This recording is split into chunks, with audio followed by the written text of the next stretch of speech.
Welcome to CrimeBot Chronicles, your go-to channel for uncovering the darkest corners of the human psyche and the twisted minds behind unthinkable crimes. Today's episode is not for the faint of heart. Let me ask you something: what makes a serial killer? Is it nature, nurture, or something else entirely? Statistically, less than 10% of known serial killers are women. That's what makes this case so chilling. Today, we dig deep into the mind of Bobbi Anne McLeod, a young woman whose crimes shattered assumptions, confused experts, and terrified an entire region. What could drive someone who seemed so normal to such darkness?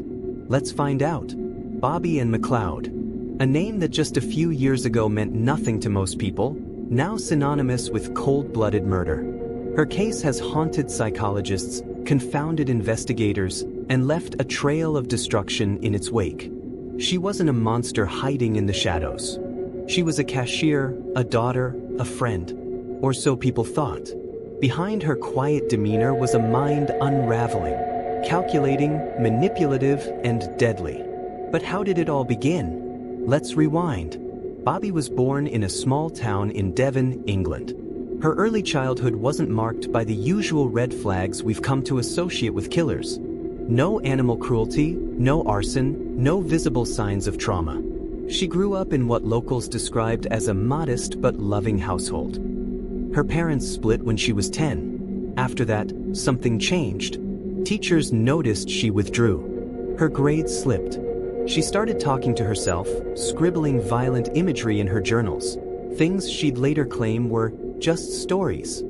Her mother thought it was just teen angst. But there was a darkness building, one nobody saw coming. Fast forward to her late teens, Bobbi had dropped out of school, bounced between jobs, and was reportedly obsessed with online forums about serial killers. Reddit threads, dark YouTube documentaries, even fan art of infamous murderers. She wasn't just interested, she was immersed.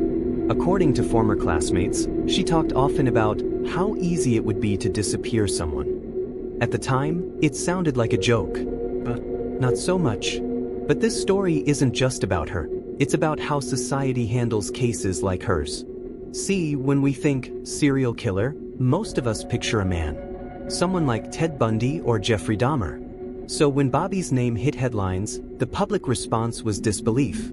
People said, "There's no way. She's too pretty, too young, too normal." But evil doesn't always look like what we expect. As the investigation unfolded, the details became even more disturbing. Bobbi Anne wasn't impulsive. Her crimes were planned, methodical. She targeted victims who were isolated, vulnerable, and often overlooked. Her first known victim was a middle-aged man with no close family. She lured him under the pretense of selling second-hand tech gear. He was found a week later, dumped in a wooded area, barely recognizable. No one connected the dots, not yet. Her second victim was a young woman who'd recently moved to town. A college student. She vanished after leaving work late at night. This time, Bobbi had posed as a rideshare driver using a stolen car and fake decals. The woman's body was discovered 3 weeks later, buried beneath a construction site. Still, there was no solid lead pointing to Bobbi. She was careful.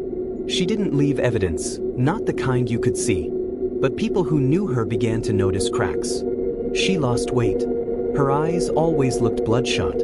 And she stopped speaking to people altogether. One former coworker said, "It's like she was trying to shed who she was. Like she didn't want to be Bobbi anymore." A key break came when detectives analyzed cell phone tower data around the time of the second victim's disappearance. A burner phone pinged close to both crime scenes. The same phone had been activated just weeks earlier using public Wi-Fi. The device was eventually traced to a local convenience store's security cam, and there she was. Bobbi, wearing a hoodie, cap low, purchasing prepaid credit and a burner phone. That was the beginning of the end. Police began quietly watching her. Surveillance showed her frequenting secluded locations late at night, old construction sites, isolated woodland paths, drainage tunnels. She wasn't just revisiting the crime scenes. Some believe she was hunting again. The final victim was a teenage boy, just 15, a neighbor's kid who mowed her mom's lawn. One evening, he went to return the mower. He never came back. That disappearance hit different. It was close to home. Literally. This time, police acted fast. A search warrant was issued. Inside Bobbi Anne McLeod's flat, investigators found a locked metal box. Inside were horrifying trophies, necklaces, receipts, IDs, and strands of hair. Each item matched one of the missing victims. But the most chilling piece? A notebook filled with what could only be described as manifestos. Pages upon pages of writing about control, death, and what she called the purity of silence after life ends. The media went into a frenzy.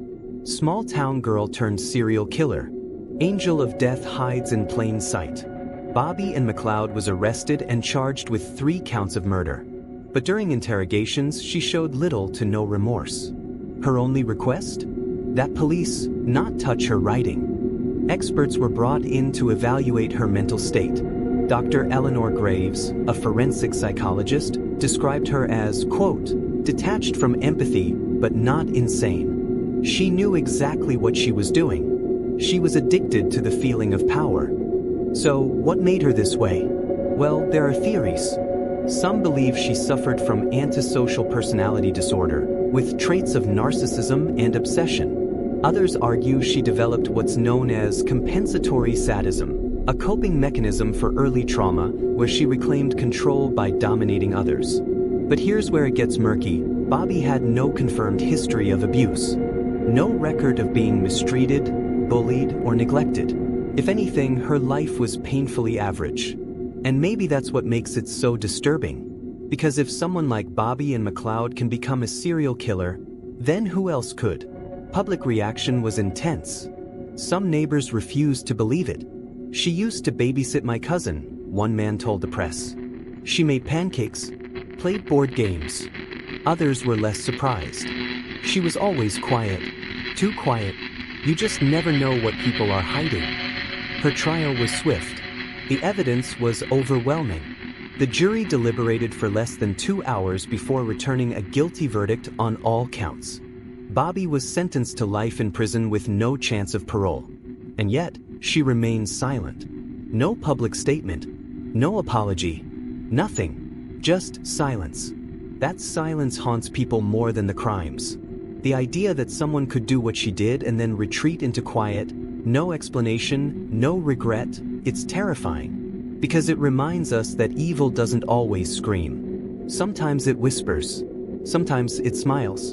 And sometimes it's wearing your barista's apron. So, what can we learn from this?